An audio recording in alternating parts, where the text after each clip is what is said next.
بسم الله الرحمن الرحيم. قال يا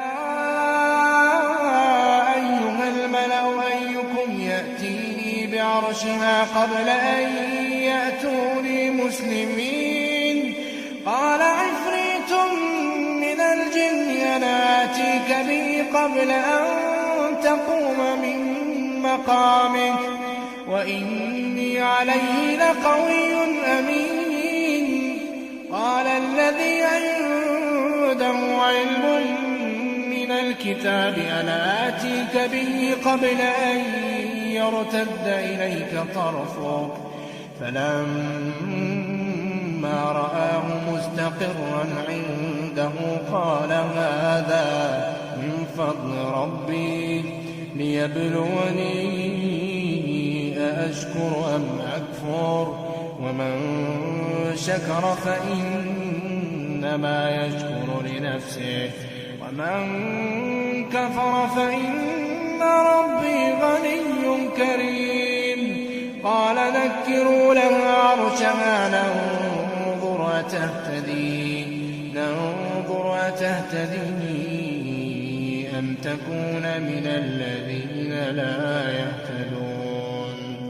قال نكروا لها عرشها ننظر أتهتدي أم تكون من الذين لا يهتدون. فلما جاءت قيل هكذا عرشك قالت كأنه هو وأوتينا العلم من قبلها وكنا مسلمين. وصدها ما كانت تعبد من دون الله إنها كانت من قوم كافرين. قيل لها ادخل الصرح فلما رأته حسبته لجة وكشفت عن ساقيها قال إنه صرح ممرد من قوارير. قالت رب إني ظلمت نفسي وأسلمت مع سليمان لله رب العالمين.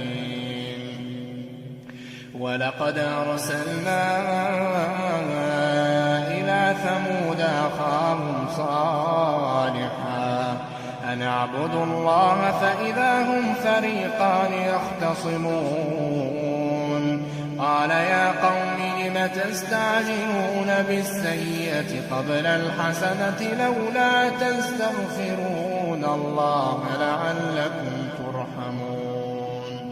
قالوا اطيرنا بك وبمن معك قال طائركم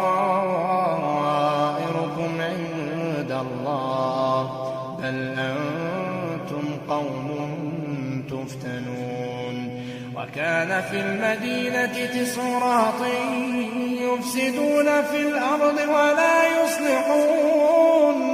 قالوا تقاسموا بالله لنبيتنه وأهله ثم لنقولن لوليه ما شهدنا مهلك أهله وإنا لصادقون.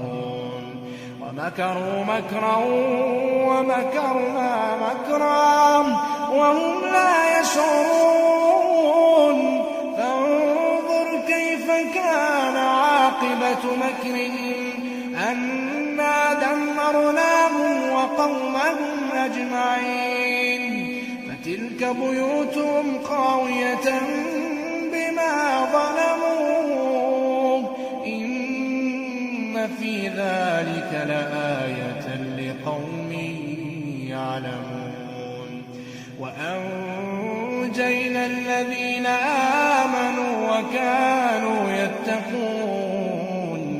ولوطا إذ قال لقومه أتأتون الفاحشة وأنتم تبصرون أئنكم لتأتون الرجال شهوة من دون النساء بل أنتم قوم تجهلون فما كان جواب قومه إلا أن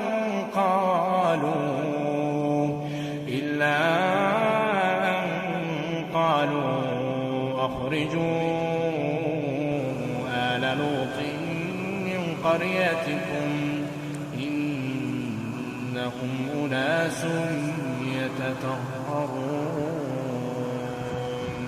فأنجيناه وأهله إلا امرأته قدرناها من الغابرين وأمطرنا عليهم مطرا فساء مطر المنذرين قل الحمد لله وسلام على عباده الذين اصطفى الله خير أما يشركون